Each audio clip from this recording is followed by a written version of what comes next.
बात बहुत ही पुरानी है। लखनपुर राज्य में मोहन नाम का एक गरीब किसान रहता था। उसके परिवार में उसका बेटा राजू और उसकी पत्नी सीमा रहती थी। राजू एक बहुत ही शरारती लड़का था। वो हमेशा शरारत करता रहता था और जब भी मोहन उससे कहता, राजू तू हमेशा झगड़े मारपीट और शरारत करने में ही समय बिताता है। तू मेरे साथ खेतों पर चल, वहाँ पर चलकर मेरे साथ मेरे काम में हाथ बटाया कर। नहीं पिताजी, मैं खेतों पर नहीं जाऊँगा, मैं भी छोटा हूँ। ऐसे ही कुछ साल बीते। राजू बड़ा हो गया तो एक दिन मोहन ने उससे कहा, बेटा अब मैं उम्र के हिसाब से कुछ थकान महसूस करने लगा हूँ। भगवान की दया से अब तुम काम करने लायक हो गए हो। अब तुम हमें काम करके खिलाओ। पिताजी आपने मुझे इतने दिनों तक खिलाया पिलाया है, कुछ दिन और खिलाओगे पिलाओगे तो क्या हो जाएगा। राजू की ये बात सुनकर मोहन चुप हो गया। मोहन के समझाने का राजू पर कोई असर नहीं पड़ता और वो रोज की ही तरह इधर उधर घूमता रहता। और फिर इसी तरह कई साल और बीत गए। बेटा अब तो तुम्हारे दाढ़ी मूछ भी निकल आई है, अब तो तुम काम काज करो ना। अब तो मैं सचमुच ही बूढ़ा हो चुका हूँ। पिताजी आप दोनों मेरे माता पिता हो, आपने ही मुझे पैदा किया है, मुझे जीवन भर खिलाने का आपका फर्ज है। आप अपने फर्ज को निभाओ, मैं तो कोई काम काज नहीं करने वाला। ये कहकर राजू वहाँ से चला गया। सीमा मैं तो राजू को समझा समझा कर थक गया हूँ। उसे सुधारने का मुझे कोई उपाय नजर नहीं आता। क्या करूँ? क्या मैं इसी तरह अपने बुढ़ापे में ही खेतों में काम करता रहूँगा? आप इस तरह दुखी मत होइए। आप सरपंच जी के पास जाकर राजू की शिकायत कर दीजिए, तो सरपंच जी उसे बुलाकर कुछ समझा देंगे या डरा धमका देंगे। हाँ सीमा तुम बिल्कुल सही कह रही हो, मुझे ऐसा ही करना चाहिए, वरना मैं तो इसे कभी नहीं सुधार सकता। उसी दिन मोहन सरपंच जी के पास चला गया।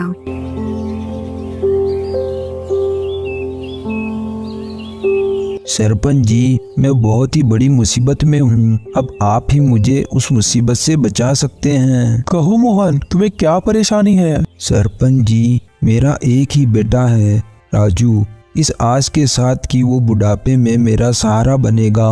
मैंने उसे बड़े ही लाड प्यार से पाला। अब जबकि मैं बूढ़ा हो गया हूँ तो मेरा बेटा राजू मेरा कोई भी काम नहीं करता। वो दिन भर बस अपने दोस्तों के साथ इधर उधर घूमता रहता है और लोगों को शरारत करके परेशान करता रहता है।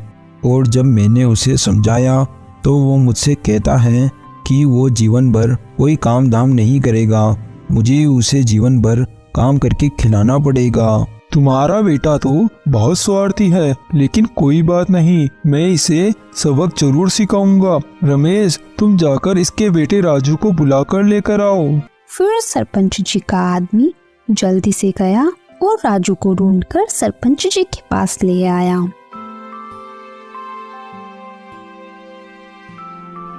राजू क्या ये तेरे पिता है? हाँ सरपंच जी ये मेरे पिता है। क्यों रे राजू, तू इतना जवान और इतना हट्टा कट्टा है, फिर भी तू कोई काम धाम क्यों नहीं करता? अपने बूढ़े माँ बाप को कमा कर क्यों नहीं खिलाता पिलाता? सरपंच जी मैं कामकाज करूँ भी तो क्या करूँ, मैंने आज तक कोई भी कामकाज नहीं सीखा और अब कामकाज सीखने की मेरी उम्र नहीं रही। राजू तुझे ऐसा कहते बिल्कुल भी शर्म नहीं आ रही? तुम चाहे कुछ भी काम करो, मजदूरी करो या चोरी चकारी करो या डाका डालो, ये तुम्हारी इच्छा है, लेकिन तुम्हें अपने माता पिता को खिलाना पिलाना ही पड़ेगा।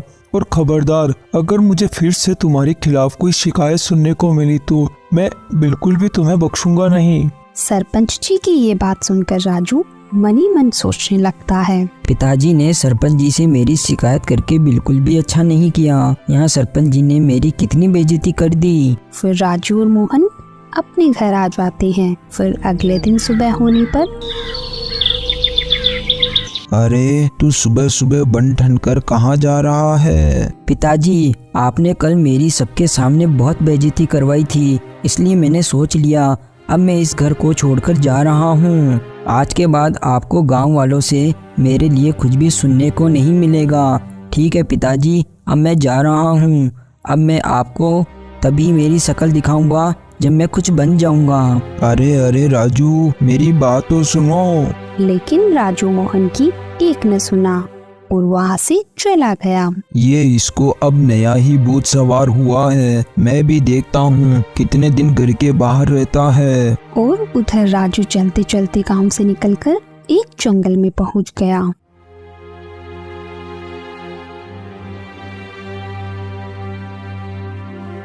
उसे डर लगने लगा।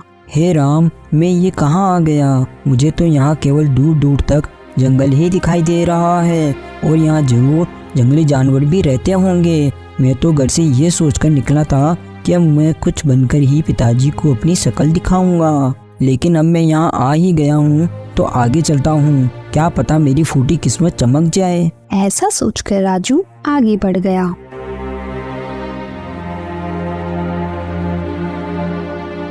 थोड़ा आगे चलने पर रास्ते में उसे एक साधु बाबा पेड़ के नीचे बैठे हुए नजर आते हैं, तो वो उनके पास जाता है। बाबा जी, आप इस जंगल में अकेले क्या कर रहे हैं? क्या आपका इस दुनिया में और कोई भी नहीं है जो आप यहाँ अकेले बैठे हो? बेटा, मैं इसी जंगल में रहता हूँ और यहाँ से आने जाने वाले लोगों से मांगकर खा लेता हूँ। और अगर तुम्हारे पास कुछ खाने को है तो तुम मुझे दे दो, भगवान तुम्हारा भला करेगा। बाबा की ऐसी बात सुनकर राजू अपने मन में सोचने लगा। मेरे पास तो काफी खाना पड़ा है। यदि मैं इस बाबा को थोड़ा सा खाना दे दूंगा तो इनका पेट भी बढ़ जाएगा और खाना खराब होने से भी बच जाएगा। ठीक है बाबा, यदि आपको खाना खिलाने में मेरा भला हो सकता है तो मैं जरूर आपको कुछ खाने को दूंगा। भगवान तुम्हारा भला करे। ऐसा कहकर बाबा खाना खाने लगते हैं और राजू अपने मन में सोचता है, चलो, जिंदगी में पहली बार मेरे हाथों कोई अच्छा काम हुआ, वरना आज तक तो लोग मुझे शरारती ही कहा करते थे। खाना खाने के बाद बाबा राजू से कहते हैं, मैं तुम्हारे व्यवहार से बहुत खुश हुआ बेटा। अब तुम मांगो, तुम्हें क्या मांगना है? अरे बाबा, आप ये क्या बोल रहे हो? आप इस उम्र में क्या मेरे साथ मजाक कर रहे हो? आपको देखकर ऐसा लगता नहीं है कि आपके पास मुझे देने के लिए कुछ होगा। बेटा, तुम मेरे हाल पर मत जाओ, तुम बस अपनी इच्छा बताओ। यदि ऐसी बात है बाबा, तो आप मुझे जो भी आपके पास कीमती